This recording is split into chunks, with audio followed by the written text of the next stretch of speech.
രണ്ടാഴ്ച ഡ്യൂട്ടിയൊക്കെ ചെയ്ത് കാത്തിരുന്ന ഒരു ദിവസം ലീവ് കിട്ടിയതാട്ടോ. അത് ഈ സുരേഷ് ഗോപി പറഞ്ഞ പോലെ ദേ വന്നു ഇതാ പോകണു എന്നുള്ള അവസ്ഥയിലാണ്. എന്നതും അറിഞ്ഞില്ല പോയതും അറിഞ്ഞില്ല. പിന്നെ ഇപ്രാവശ്യം ഒരു സമാധാനം എന്താ വെച്ചാൽ വീട്ടിൽ പോയി ഡോക്ടറെ കാണിക്കാനാണെങ്കിലും മഞ്ചേരി പോയി ഉമ്മാനെ കണ്ടു. പിന്നെ ഫുഡൊക്കെ ഉമ്മാൻ്റെ ബിരിയാണിയൊക്കെ കഴിക്കാൻ പറ്റിയെന്നുള്ള ഒറ്റ സന്തോഷമാണ് നീനുവിനും ഒക്കെ ഉള്ളത്. എൻ്റെ മക്കൾക്കാണെങ്കിൽ എൻ്റെ അടുത്ത് നിൽക്കുക എന്നുള്ളതിലേറെ സന്തോഷം മഞ്ചേരിക്ക് പോവാം ഉമ്മാൻ്റെ അടുത്ത് പോയി നിൽക്കുക എന്നുള്ളതാണ് കേട്ടോ. ഇന്നലെ നല്ല ലേറ്റ് ആയിട്ട് ഒരു 10-11 മണിയോട് കൂടിയാണ് ഞങ്ങൾ അരീക്കോട് എത്തിയത്. അതുകൊണ്ട് തന്നെ പിന്നെ വേറൊരു ജോലിയൊന്നും ചെയ്യാൻ തോന്നിയില്ല, പാക്കിങ്ങോ കാര്യങ്ങളോ ഒന്നും ചെയ്യാൻ തോന്നിയില്ല കേട്ടോ.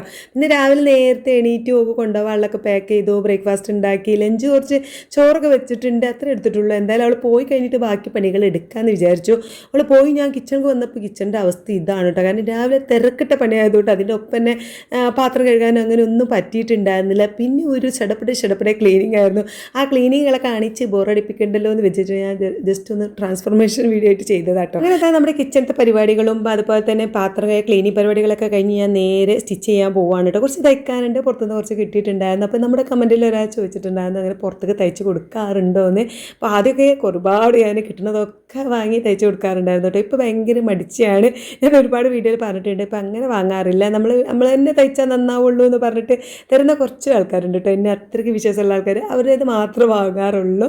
അങ്ങനെ അതൊക്കെ ഒന്ന് തയ്ച്ച് ഞാൻ കഴിഞ്ഞിറങ്ങിയപ്പോൾ ഇതാ സമയം 7 മണി.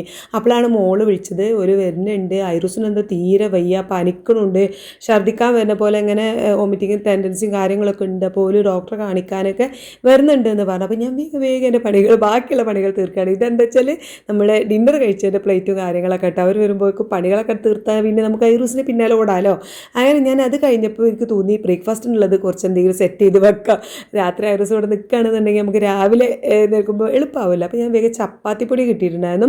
റേഷൻ കടയിൽ നിന്ന് ഇപ്രാവശ്യം വാങ്ങിയപ്പോൾ ചപ്പാത്തിപ്പൊടി ഒരു 3-4 പാക്ക് കിട്ടിയിട്ടുണ്ടായിരുന്നു. അപ്പോൾ ഞാൻ അതിൽ നിന്നൊരു പാക്ക് പൊളിച്ചിട്ട് നല്ല ചപ്പാത്തി നല്ല രീതിയിൽ ചൂടുവെള്ളം കൊണ്ടൊക്കെ കുഴച്ച് പരത്തിയിട്ടാണ് ഫ്രിഡ്ജിലേക്ക് വെക്കുകയാണ്. ചൂടൊന്നുമില്ല കേട്ടോ, അത് രാവിലെ എഴുന്നേറ്റ് ചൂടാന്ന് കരുതി. അപ്പോൾ ഞാൻ അങ്ങനെ പരത്തി ഓരോന്നോരോന്നായിട്ട് വെക്കുന്നുണ്ട്. അപ്പോൾ അപ്പോഴേക്കും മോളൊക്കെ വന്നു. ഐറൂസ് ഇതാ ഇപ്പോൾ കുറച്ച് സുഖമുണ്ട് കേട്ടോ, ചെറുതായിട്ട് പനീനെ മരുന്ന് കൊടുത്തപ്പോൾ സുഖമുണ്ട്. ഏതായാലും ഒന്ന് ഡോക്ടറെ കാണിക്കണം. പോകുന്നപ്പോൾ ഡോക്ടറെ കാണിക്കാൻ പറ്റിയില്ല, കാരണം രാവിലെ ഉള്ളൂ ഡോക്ടർ എന്ന് പറഞ്ഞപ്പോൾ നമുക്ക് രാവിലത്തെ വിശേഷങ്ങളായിട്ട് എടുത്ത് വീഡിയോയിലാണ്. വീഡിയോ ഇഷ്ടപ്പെട്ടാണെങ്കിൽ സപ്പോർട്ട് ചെയ്യണേ.